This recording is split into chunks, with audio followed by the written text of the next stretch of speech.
and I should be asking now. And you give me permission. It mean I got record and I had no legal problems, right? Sounds And good. so, anywho, we recording. I'm gonna give a little pause so it's easy for me to edit, and I'm gonna go ahead and jump in.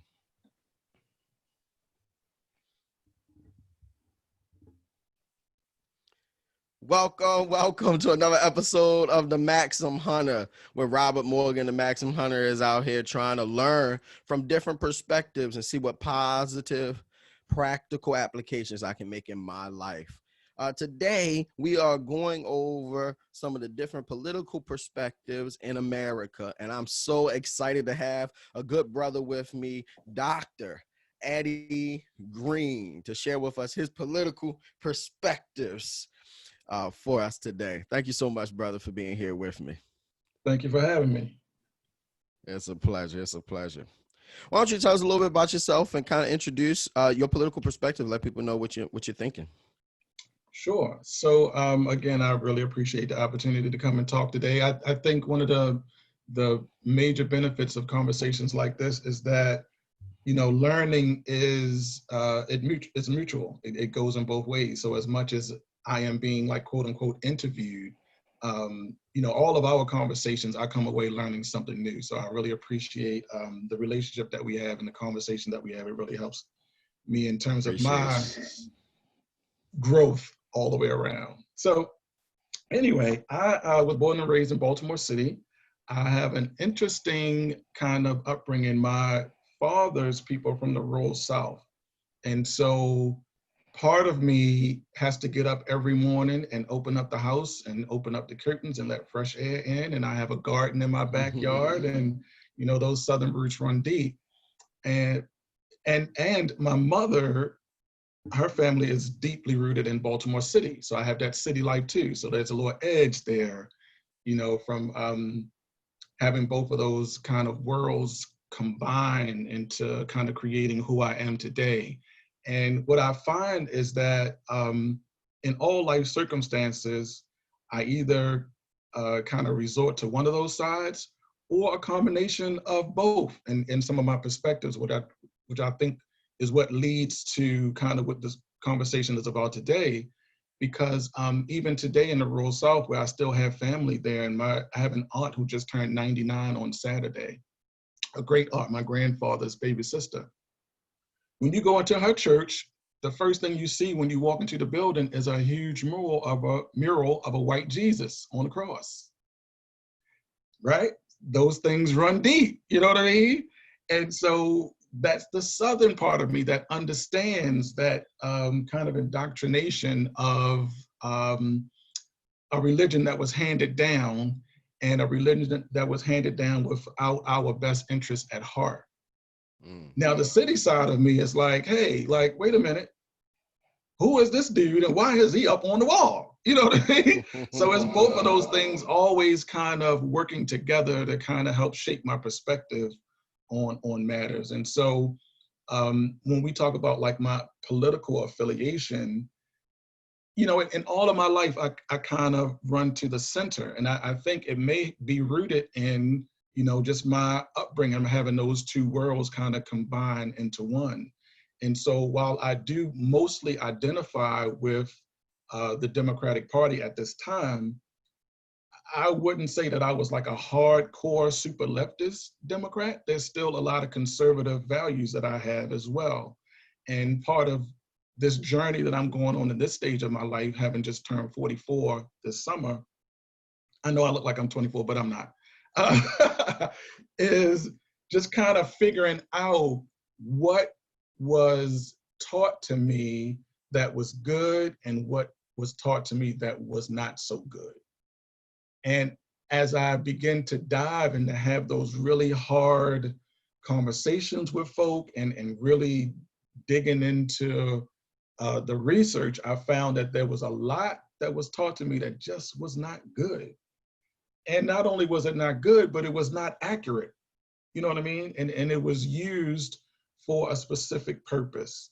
And so my journey at this stage of my life is to kind of unlearn or unknow a lot of the stuff that I've been taught and to reteach myself the things that I think are most in alignment with who I am and who I'm learning to be, who I'm growing to be as an individual. So with that in mind, so we start with the headpiece, right? And so, okay, so in terms of values that kind of drive the person who I am, I believe that all human beings, regardless of your station in life, where you were born, the circumstances of your birth, even the way that you live your life, I believe that all human beings um, are worthy of dignity and respect and should be allowed to live in a space that is safe and it supports who they are as individuals. I believe that. So Yep. I can't say that 10 years ago I believed that to be true, right? So one of the things that's changed for me in my thinking over the past five or 10 years is I recognize that I live in the United States of America, right? The United States of America is not the United Church of America. See the difference? Definitely. It is not the United Christian Assembly of America. It is the United States. And in this country, people have freedom of religion. People have freedom of a lot of things that kind of guide how they live their life. And so I think in my upbringing, I was taught that every human being was supposed to live the Christian life. And if they didn't live the Christian life, whether they were Christian or not, and see, this is the real piece here, right? Because, and I'll get into this a little bit later, but regardless of whether they are Christians or not, all human beings should live the Christian life. And if they don't live the Christian life, then they are not worthy of having certain privileges in this world. That's the way I was taught. Wow. And I no longer believe that. So, very specifically, a gay person, the way that I was raised, should not have inalienable rights as other people because they're not living the Christian life. And so one of the things that I was on my walk not too long ago. I was walking up Bel Air Road, and there was some abortion protesters outside, right? And they had all of this literature, and it was supposed to be from some church, and I don't know which church it was. Maybe it's best that I don't know. But they had a bunch of literature on the table. All of the literature was about biology. It was all about, abortions and how detrimental it is, et cetera. There was no faith-based literature on the table. So my question was, you're a church. And as far as I was always taught, it is a church's responsibility to quote unquote spread the gospel. So if you are out here supposedly doing the work of the church and you have no church literature, what are you really doing? What is this really, really about? You know what I mean? You can stop a person from getting an abortion, which, everybody has their own opinion about that. But if you're not spreading the gospel to that person, what have you really done, right? And amazingly, the people who were man at the table were looking at me like, well, why are you even talking about that? Why are you even bringing this up? And I'm looking at them like, why are you not? You know what I mean? Isn't this what you're supposed to be doing? There are illnesses, for instance, as an example. If you have cancer, right? One of the what's the word I'm looking for? One of the things that may happen as a result of having cancer is you may get diarrhea. That's just an example.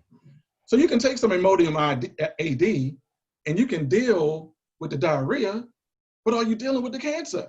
No, you got to get chemo for that. You know what I mean? Right. So, in my perspective, these people who are out here protesting abortion, they're protesting gay marriage, etc. That's your right. You can protest whatever you choose to protest. But if you're out here saying that you're doing the work of the church and you're out here giving Imodium AD and you're not giving chemo, you're not doing anything, in my opinion. And that, I think, is at the core of this fallacy that happens, particularly on the Republican side of things, right? Because they have professed over the years to be the party of family values. And those family values were supposed to be rooted in Christian ideology. But when you look at what they're doing, and particularly in this um, presidential election, they are siding with a man who literally displays no Christian values whatsoever. Now, he may come out publicly and say, I am pro-life, which we can have a discussion about what pro-life is as well, because that, to me, is a misnomer. But when did being pro-life being like the one and only sole issue that Christians are interested in? I don't read that in the book.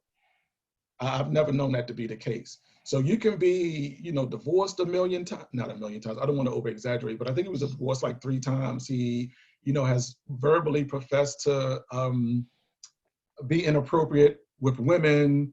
He's, doing all of these racial things. He said things about people who are disabled.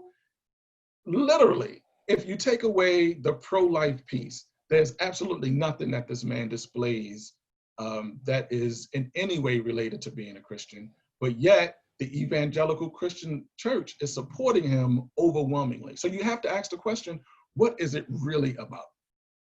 And Gotcha. that's a question that they're going to have to answer at some point.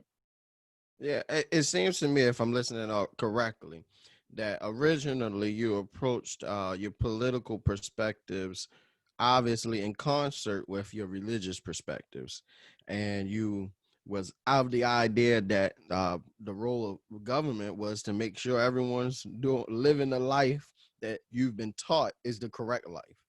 But now you recognize that folks in our society all have differences of opinion on religion and lifestyle and etc., and that people should be afforded the freedom and dignity and rights that everyone is granted in America despite those differences of opinion and beliefs. And Sure. so many of your positions have changed due to that major fact. If I can ask you then, all right, currently, what do you think the government's responsibility in the life of the citizen is, now that your values and opinions have shifted a little bit? What do you think the Yeah. role of the government is? So to take I'll start off with like a huge, like wide macro view, right? No What problem. I believe is that human beings, with their quote unquote free will and ability to choose, human beings cannot be trusted to govern themselves.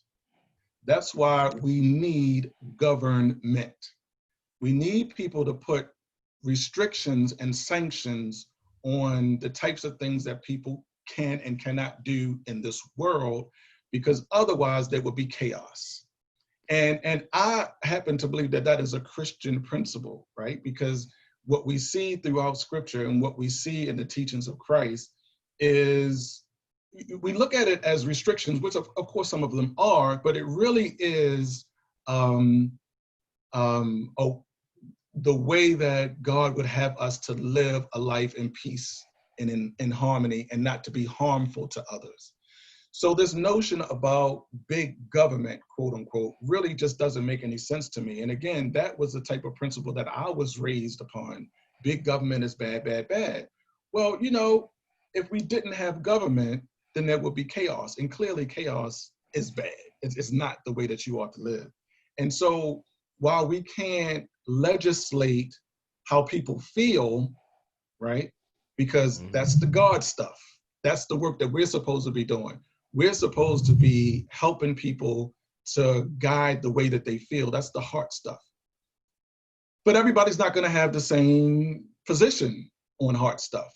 And so you need government in order to help people live a life that's not harmful to themselves or to others. Because if left to our own devices, it would be an absolute mess. So I start from that big picture because I think that's a very important part in a conversation that we don't have a lot, is that government is necessary. Laws are necessary. Policies are necessary, because otherwise, people are nuts. I mean, you see people out in the streets today doing stuff that appears to be against their own interests. Well, who does that? Well, we do, because we feel like, we have the right to choose and we can do whatever we want. I mean, how many years have we been saying how harmful smoking is? And yet people continue to smoke. And so, if you want to kill yourself with a cigarette, I guess you have the right to do that. But secondhand smoke is a real thing too. And so now government has said you can't smoke in public buildings, you can't smoke in government buildings. Why?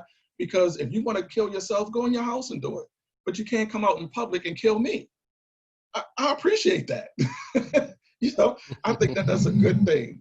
And so what we have to make certain that, and what we have to make certain that we're doing in government, which is also one of the reasons why I'm mostly aligned with the Democratic Party at this point, what we have to do is make certain that what government does is really in the best interest of people and not trying to mimic what happens in any religious sector, right? And I think that's another difficulty, because while my religious views govern how I live my life, I don't think it's fair for me to say that my religious views or my faith views, which is the word I prefer, we've had this conversation too, my faith views, I don't think it's fair for me to say that it should govern everybody's life. I just don't think that that's fair. Everybody has the right to choose which faith they want to be associated with. And so for me to enact laws or to push for laws that's going to make them live a life that I choose to live for myself, I just don't think that that's fair and equitable. Again, this is the United States of America. It's not the United States of America. And so, the laws have to be written and enacted in such a way that benefits the majority of people who live in this country and want to thrive and want to be safe and want to be whole and healthy. So if we all start to have that same perspective that we're going to let everybody live free, what do you think America would look like in a few years if we can all agree that we should allow folks to have their lifestyles and the laws should reflect the interests of the people as a majority, as a group, not just the interests of a particular religion or particular perspective? How do you think America looks if we all can do that? I think a couple of things. First of all, I actually honestly don't think that America is ready for that yet. And we see that in a lot of the conversations that's going on now. America is not prepared to be a nation that is really a melting pot or democracy as we call ourselves to be. America is very comfortable with this country being a theocracy more so than a democracy. And the reason why I say that America is not ready is because in order to be ready, you have to be in a position that's open to accept it, first of all. And then you've got to be in a position where you want to have the kind of conversations that would lead to harmony in that type of a melting pot type of environment. And so there's still so many people who feel like there is a singular way to live, a singular way to be, and anybody outside of that is othered. They are them. Those are the people who tend to be told, go back to where you came from, even though truthfully, nobody but Native persons can really stake that claim. But again, that's another conversation. But those are the people who are being told that they need to go back to where they come from because they don't fit that particular mold. And so in order to be prepared, like I said, you got to be ready, you got to be open to have the conversation. And it has to be a mindset where all people are being valued for who they are as individuals. And that's going to take some work. And it's also, in my opinion, going to take legislation because, again, you can't force a person to love me, but you can legislate that he respect me and not kill me. And Yeah, so absolutely. that's where legislation comes in. You may never love me, and that's fine.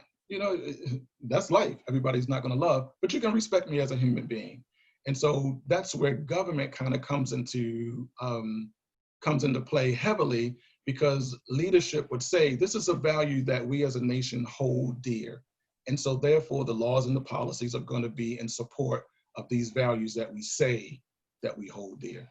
And so that's how we get to that point. And is America ready? Absolutely not. But I do believe that is shifting, though. I'm really optimistic in my belief that that is shifting and it is changing, and it is shifting and changing because people are forcing it to shift and change. All of this stuff that's going on in the streets right now, what we call our civil unrest, is really about people recognizing that there are other human beings who exist in this world who should be upheld and respected than the white man and the white woman. That's really what we're Wow. saying.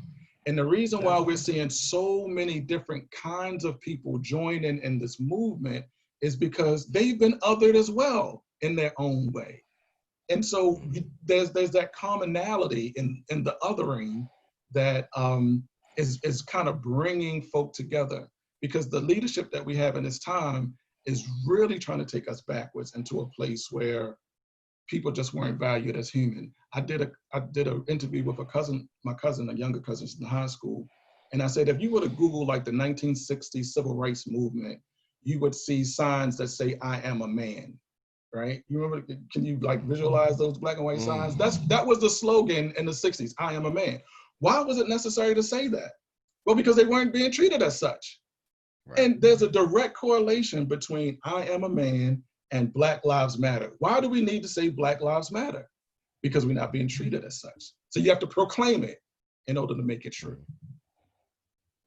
No, definitely, definitely. I can understand that America seems very polarized and not ready to be a melting pot um, in our society today. Yeah, I think a lot of that issue comes from the fact that people are greatly impacted by what they fear more sure, than what they hope for. sure, And so when one side says sure. that allowing one group of people to do one thing is going to destroy the country, that Right, sense of fear right. separates the two groups and causes a lot more disagreement, dissension, Mm-hmm, and contention mm-hmm, between groups than right, speaking about hopes.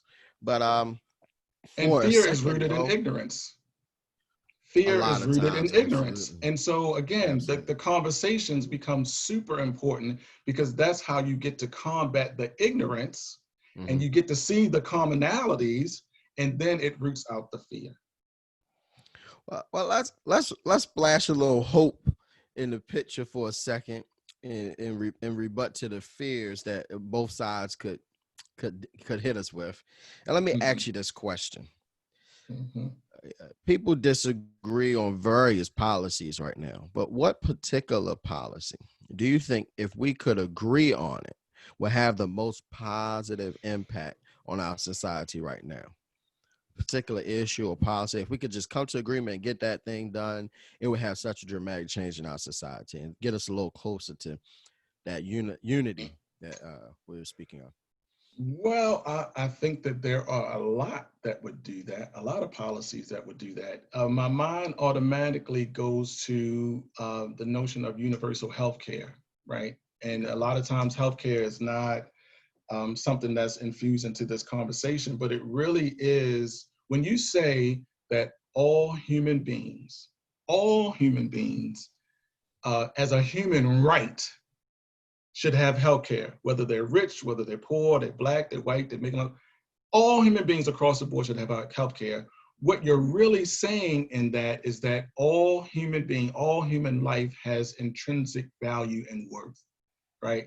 So it is about healthcare. It is about making certain that people, when they get sick, they can go to the hospital and they can get taken care of.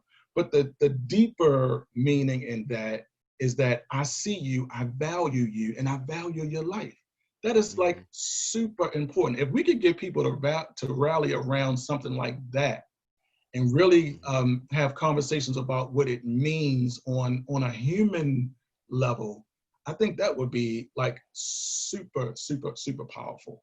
Then, of course, we have policies that govern um, how law enforcement is supported throughout our nation, right? And we have, Don't bring that one up. hey, but I mean, it's a Getting a real little thing, nervous. because what we say in our current way of doing business is that law enforcement is this entity that essentially can do whatever it wants to do and never face any repercussions for what they do, Sadly. even though we know that they are some who do some really bad things. And so just today, just like a half hour ago, the case with the young lady in Kentucky, Breonna Taylor, she was in her home, in her bed, asleep. They had a note, the police had a no-knock warrant to enter her home. They entered without knocking. Her boyfriend, who was there, had a registered firearm, and as far as he knows, people were just breaking it out. He didn't know who they were. They weren't dressed, or they didn't announce themselves, obviously. He shot his registered firearm at these people who had broken into his house. Police opened up, shot and killed the girl. I think she was shot like 8 or 9 times, and she died dead in her sleep. And today, none of those officers are being charged in the death of the woman, the murder of that woman in her own home, minding her own business. No officers were charged. There was one officer who was being indicted on, I think it was called wanton endangerment. And essentially what that means is he was shooting wildly all over the place, and some of the bullets went to neighbors and out through the walls, and so it endangered people in the surrounding area. But in terms of that woman's murder, no one was charged for that woman's murder. And that doesn't even take into consider the fact that the person who they were looking for was already in custody.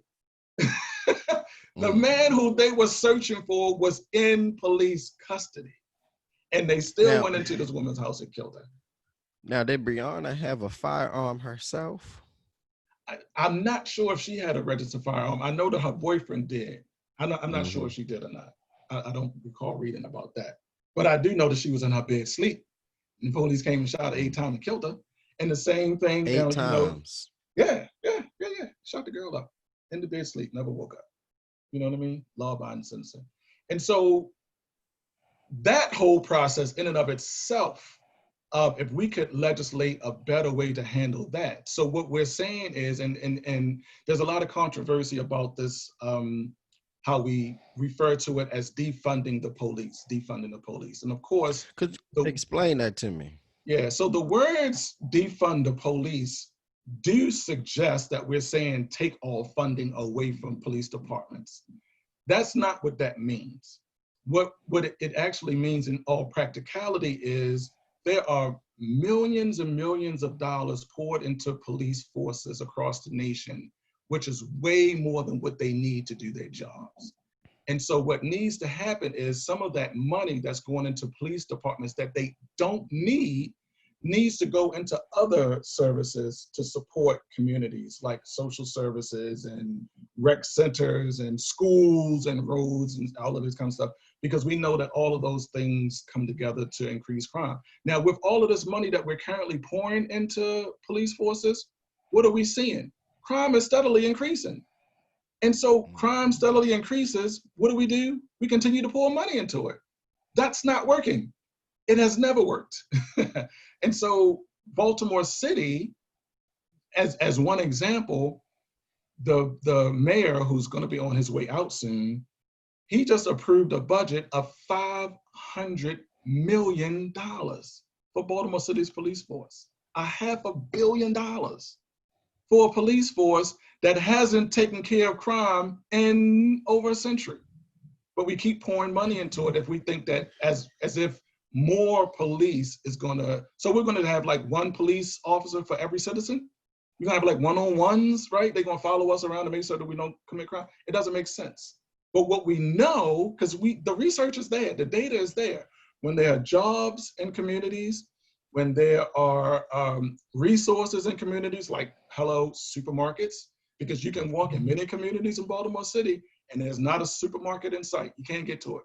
When there's transportation, which Governor Hogan vetoed legislation that would have the subway system go into Baltimore City out into the surrounding counties where all of the jobs were. He vetoed that.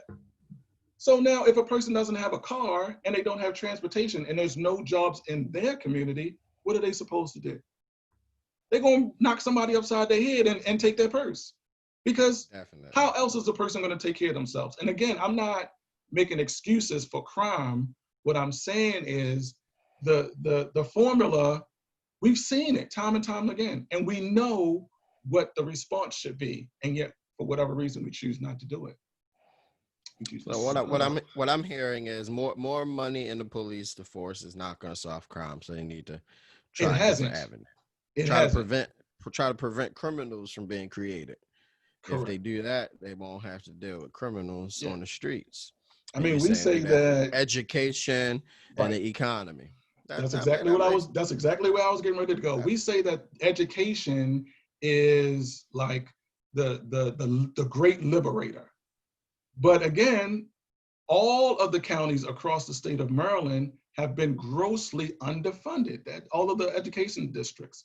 So we have students who go to school, there's no heat, they got rats and roaches, there's no air conditioning in the summer, teachers are underpaid. You have a classroom sometimes of 30 or 40 students in one classroom. How does learning take place with one teacher and 40 students in a classroom? Right? So if we say that very education is so difficult. important, it's not evident in the way that we do education. Not at all.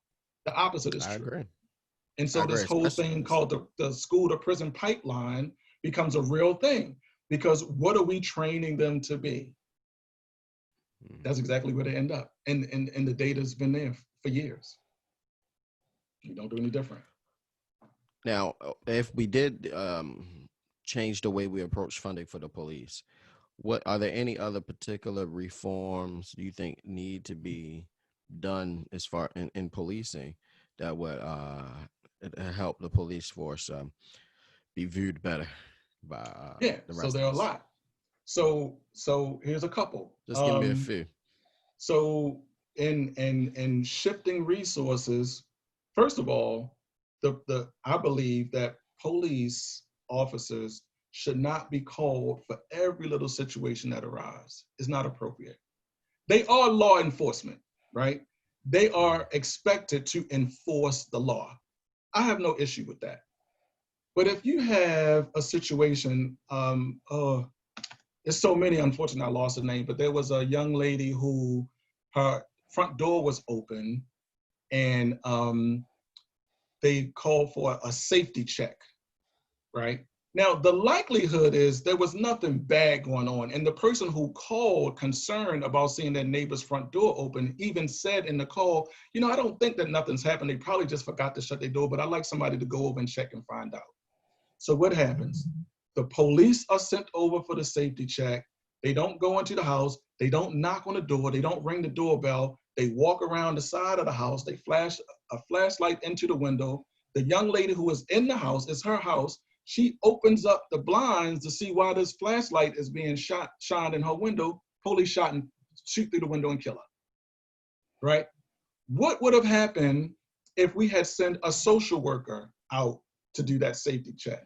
The likelihood is the social worker would have knocked on the door. Hey, family, is everything okay? A neighbor called and said that they were concerned because your door is normally not open this time of night. You just want to check and find out. The girl probably would have came out and problem solved. She shut the front door.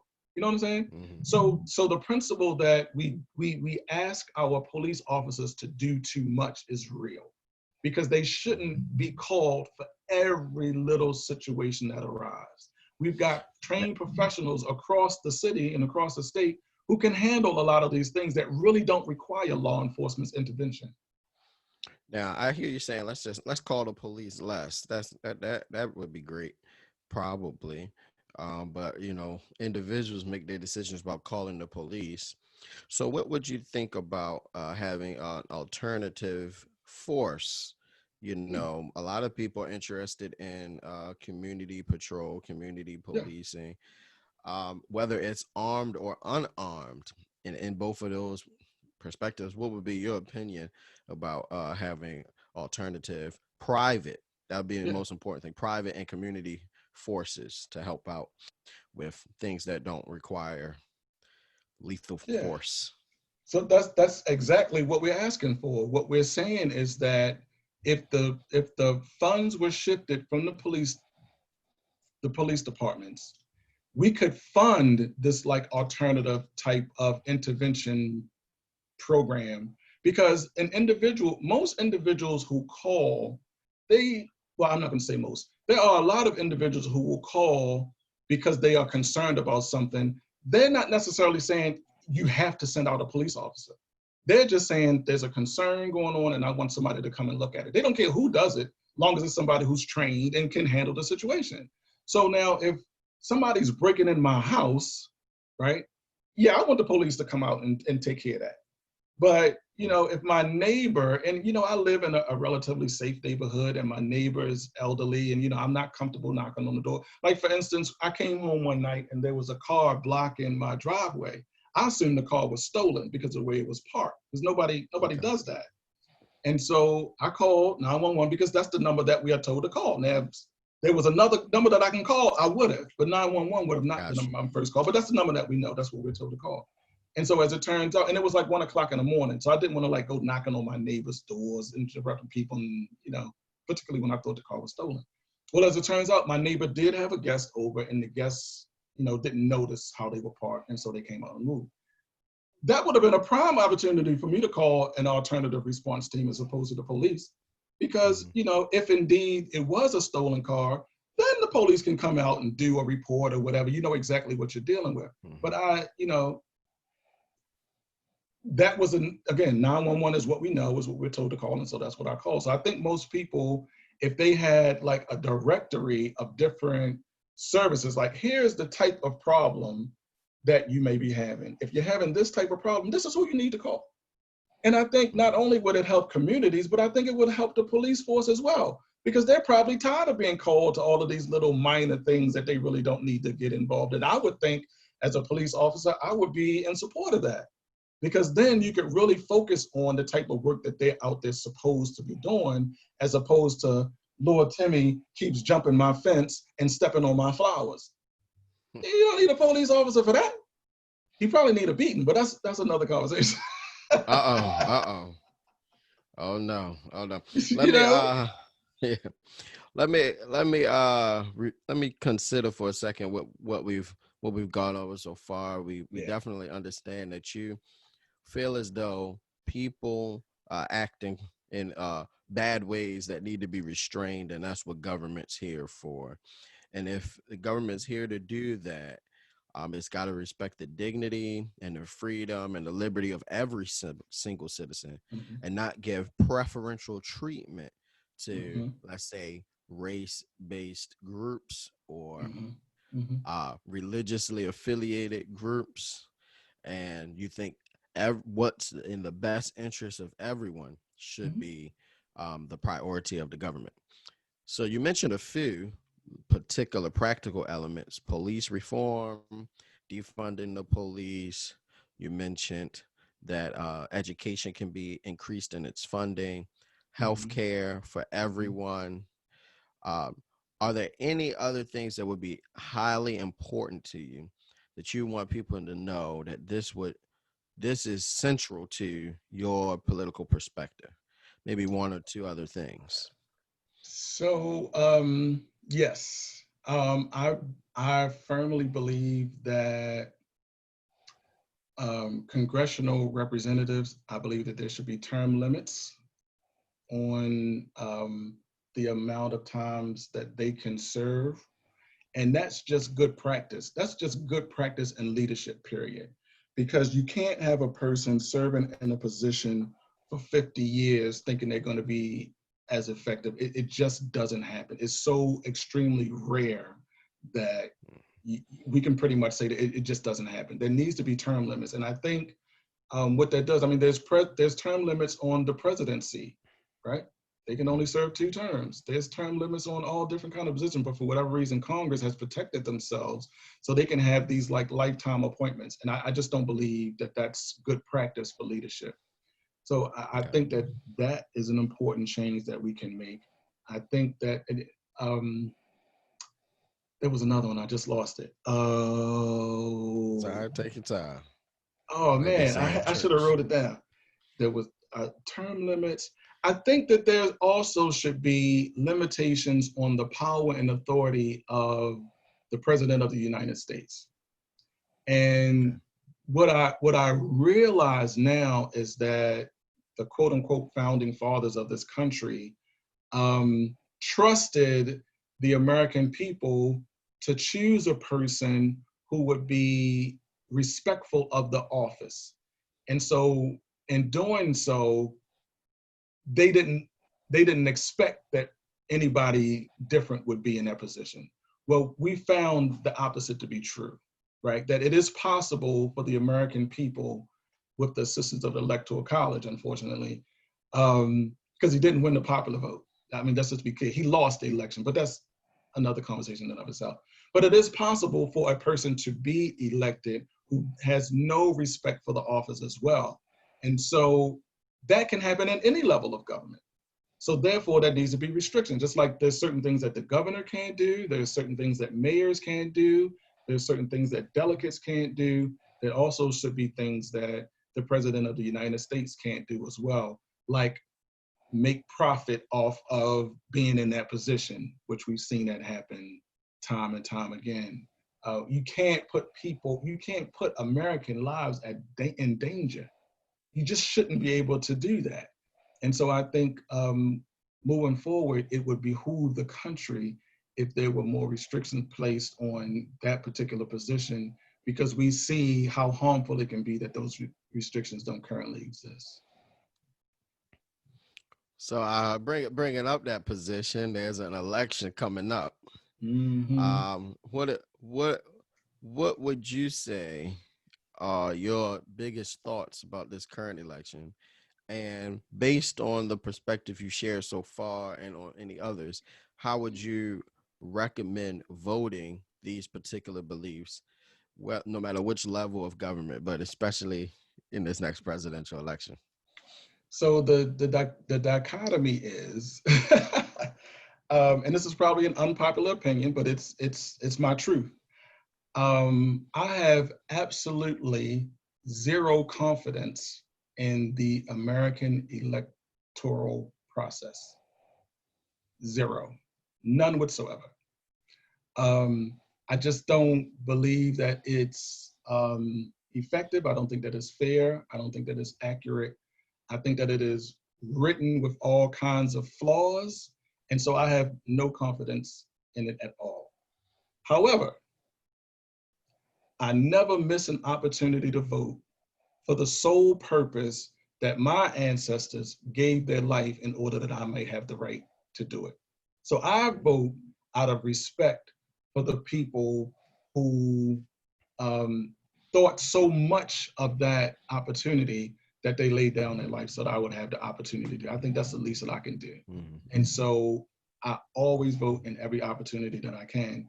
But again, when we talk about the last election, the current president did not win the popular vote. There were more votes that came in for another candidate. But because we have this other process that intervened called the Electoral College, we ended up with this person that the people did not choose. The people didn't choose him. They didn't choose him. They chose somebody else. So it's happened over and over in history.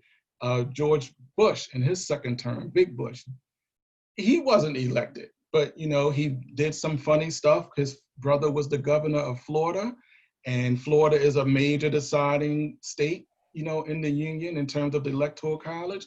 They did some funny stuff down in his brother's state. Boom, he ended up being elected a second term.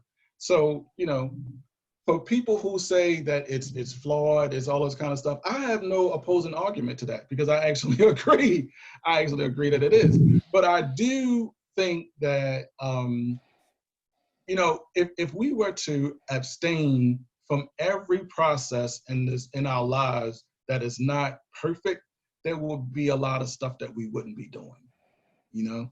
And so I don't think that the response to my concerns is to just totally abstain, but to try to do the work and to try to support efforts that would make it better. And so that's why I do a lot of the stuff that I do. That's why I do a lot of work with the Baltimore City Public School System. I think that they are wrought with error, but I can't just walk away. I mean, people need their education to be what they need it to be. So I do the work to try to make it better. So that's my stance on that. So I do believe that people should vote. If people come to me, because like you saw, I was out on the street yesterday doing work with the Greater Baltimore Urban League, encouraging people to register because I believe that it's important. Absolutely. And so I tried to encourage people to do that. But we had several people who came up and said, look, I think voting is a bunch of junk and I'm not going to do it. Okay, brother. Hey, that's your choice. All I can do is present you with the information. You make the choice of what's best for you. And so that's how I feel about that whole voting thing.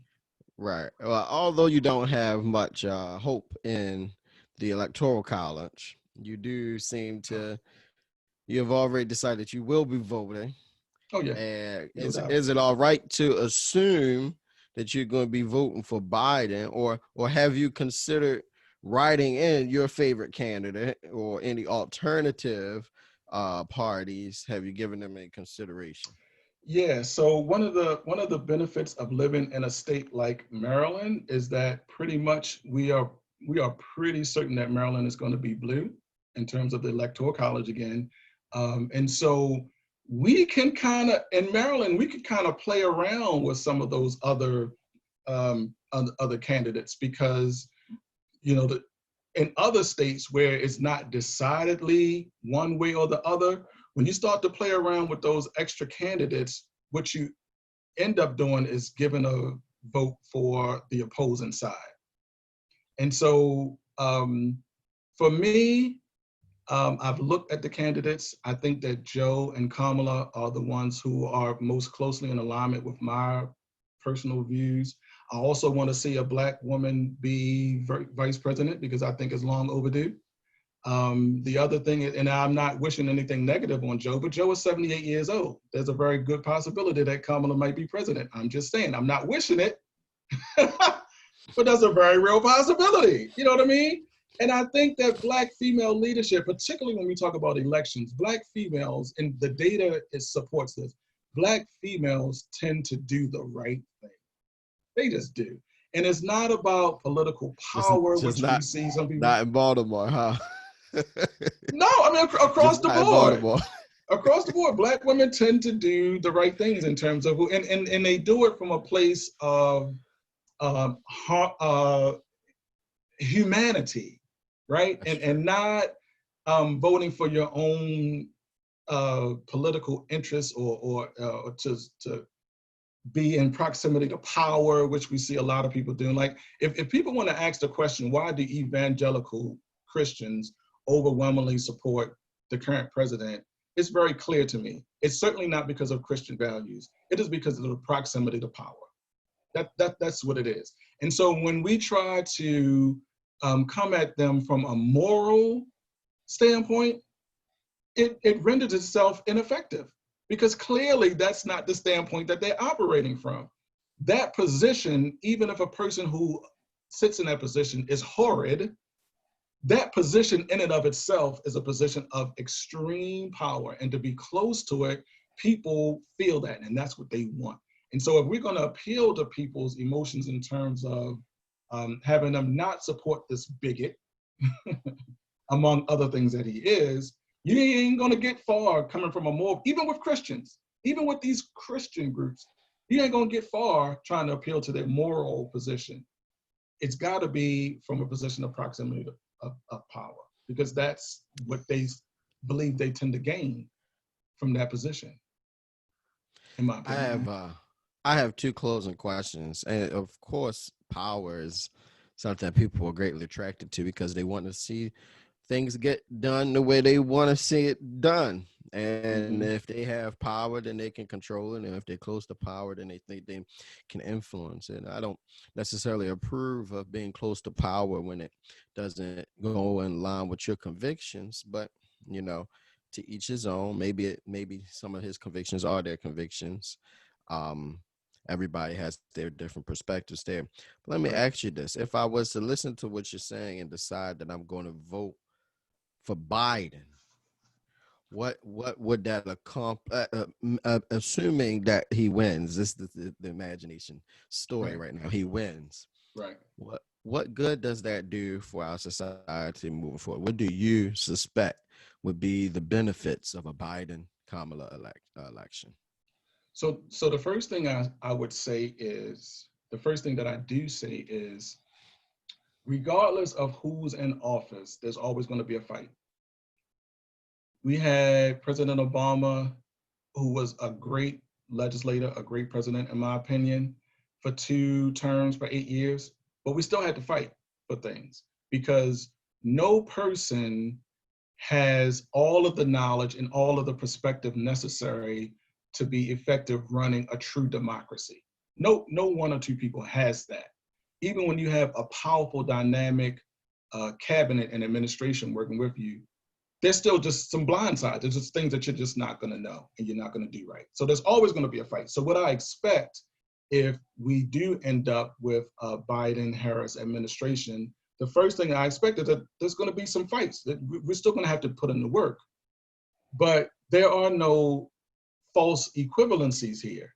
A Biden-Harris fight will look nothing at all like a Trump-Pence fight.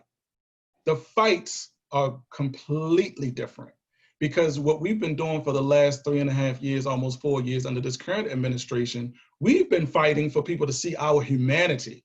I mean, we're starting at like real grassroots with the fight that we do. We're saying that human beings should not be separated from their parents. We are saying that human beings should not be put in cages. We are literally saying that. And today, right now, there are children in Texas who are separated from their parents intentionally separated from their parents and put in cages, human beings. I don't expect that to be the fight that we would have under a Biden-Harris. I just don't believe that that would be the case. So the stark contrasts are real. What people will try to do to try to smooth the line is, well, it's always going to be, no, that's not accurate. Those fights are very different. What I expect in a Biden-Harris fight is, okay, I do believe that you see me as a human being. I do believe that you respect me as a human being. Now I need you to do some stuff that's going to help me kind of move from that point, right? So when we talk about, again, healthcare, when we talk about defunding vote, that can start from a national level and trickle down very easily. With a stroke of a pen, we can give people healthcare in this country, like with no effort. The money is there. Well, let me ask you this. Two things on that note, because I'm just trying to see what you believe a vote would accomplish. Give me other than healthcare. Give me just one thing good you think they will accomplish in the 4 years that they could accomplish that would be a benefit to the American citizen. But in fact, before you give me the one thing, I I've heard that Biden isn't actually going to be for universal health care. Do you know anything about that subject for Biden? And and do you have any thoughts on that? But after that, one thing you think they're going to accomplish? Mm-hmm. So they have on the, I believe, it's JoeBiden.com.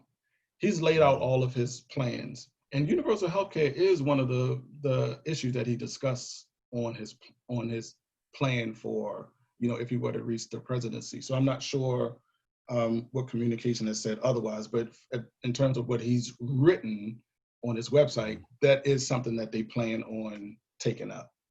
Of course, there are some nuances within universal health care, like the what do you call it? The mandate. There are some nuances within that legislation, but giving coverage to all people is something that they are planning on pursuing. So, with that being said, what do I think good will be accomplished? I think one of the things that we have to recognize is that representation is so extremely important. Regardless of what you think about a Barack Obama presidency, what you can't take away from that is the fact that there were Black boys and Black girls around the world who have said, hey, if he can do it, I can do it. And that's something that you can't really measure, but we know that it's real. That representation is so very important. So to have a Black woman sit in the seat of the vice presidency of the United States is a representation for Black girls and Black people and people of other colors who will recognize that it is a possibility. It is a possibility because with me coming up, I never thought I would see a black president. I never thought I would see it. And it was one of those things that you just kind of accepted as the case. A black man would never rise to the presidency. And we just accepted that. You know what I mean? And even when Barack was running, and he was running so excellently, it was still kind of like, no, you ain't going to make it. But, I'm going to vote for him, but it ain't going to happen. And so that's just what we had accepted to be true. And so now our truth, our understanding of what is true has been expanded. So I think that that's super, super important. And then to have a person in that position who comes from a similar background is also very important because at least she knows, right? So Joe Biden wasn't raised around black people. He went to a black church and, he was in Scranton, but that's not close. That's not as close to the black experience as a Kamala would be. So having a person there who at least is very close to our experience, it has to in some way impact the way that she does legislation. Right. You're saying we'll be able to trust that she understands and can put our best uh, uh, thoughts on the table rather Hopefully. than what we believe happens often is that we're just forgotten and we're looked past when it comes to legislation. That Yeah. definitely can feel the positive representation that it will have or an impact it'll have on the psyche of blacks in America. Additionally, the fact that you're trusting in the ethics and the experiences of these two individuals to put your issues on their table and seek to ethically solve them. I tell you, I would like to end with just this. We're a little over time, but we can end with just this kind of a two-parter question, Okay. and then for the first one is, um, could you tell me why you believe your political perspective demonstrates care for individual differently than the perspectives that disagree with you? And to end that, I think everyone who watches this on the YouTube version and not the podcast is gonna want to know about your sign. We march for hope, not hate. I don't know if it was product placement done here, if that sign got taped up beforehand or however it worked out. It's been there. But It's been there. they Yeah. definitely gonna want to know about the sign. Yeah. So you gotta share with us your thoughts about that sign and what it means. Yeah. That's how we close. So, okay, with the first question, to be honest, I don't really compare my love of people to other people's love of people, right? Because I as a humanist and as a general optimist, um, I feel like people are a lot less self-centered than they often appear to be. At least I hope. That's my hope that people are a lot less self-centered. So even when they have views that are different from mine, I don't necessarily take that as a judgment of whether or not they, love or care for people. They just love or care for people in a different way. And again, that just might just be the optimist in me that's kind of speaking in this Oh, moment. Oh, But I definitely agree with you. I think yeah, that most people definitely care about people, and when they present their political perspectives, they care about the people that those right. policies would influence. Yeah, I'd I like to think think so. what I what I want to know is not necessarily whether or not you care about people more than the Uh, another group, but the demonstrations of your care. One party wants to demonstrate their care for humanity by doing this. What's uh, the by doing this or that? What is the one way that your political beliefs demonstrates your care for humanity in a way that those who disagree with you do not? oh, okay. So again, while like I said, I don't compare, but I do believe that when you look at the political platform of the Democratic Party, to me, it just feels more people centered. And it to me, it covers a much wider range of people than what I perceive the Republican Party platform to cover. So, Correct. to be a black man as a Republican, I just feel like I would have to be a lot less broad in my concern for people, because when you look at the types of policies that they put forth and even propose, it positively impacts a smaller segment of people. And so, it's Okay. from a policy perspective, I just feel like the Democratic Party platform, it just feels to me that it's more concerned with a wider range of individuals and supporting them in a deeper level, not just, power focused or financially, which is what I see in the other Okay. party. Yeah. All right. Appreciate that. Appreciate that. And my Please, son came please. from a protest march, and Thank it's you. been Tell me up. about the sign. What We did march? a drive-by march. Me and the kids. I think it was back in April, and it was for I can't remember. It was when I first bought my Jeep, and we put the sign out on the car, and we drove through West Baltimore. And so I put it Oh, on there okay. because I do all of my Zoom meetings from my desk. So regardless of what the meeting is about, everybody sees that. So it is product placement, but it wasn't just for this one. It's for everything that I do. They see it. So they know who I Everybody am got when it. I come to the table.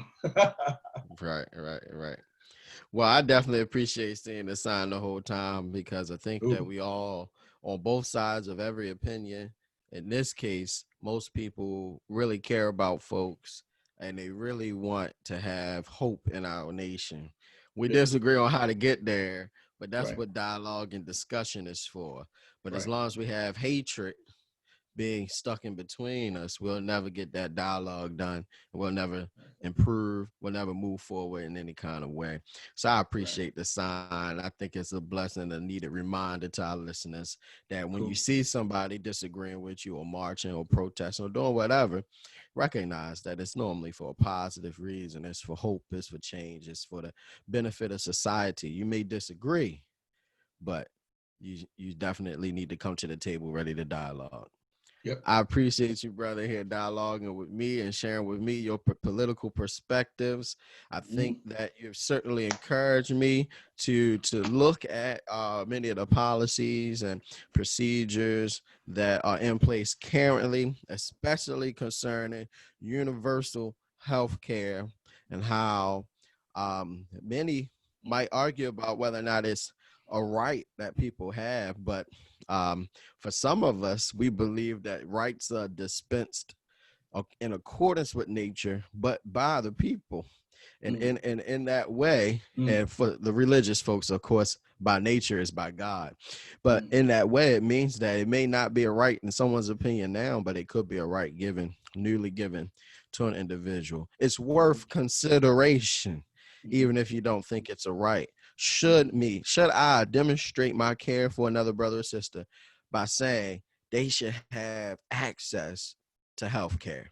mhm. Access to healthcare. It's worth me Cool. considering. I think it's worth Yeah. our listeners considering. And I think the positions and things that you said today, ranging from police and everything, are worth people's consideration. And I think when we understand each other, we can do better when we dialogue at the table to actually make policies. Again, thank you Absolutely. so much, Dr. Eddie Green, Thank my you, sir. brother, my It's been my friend. pleasure. Appreciate it.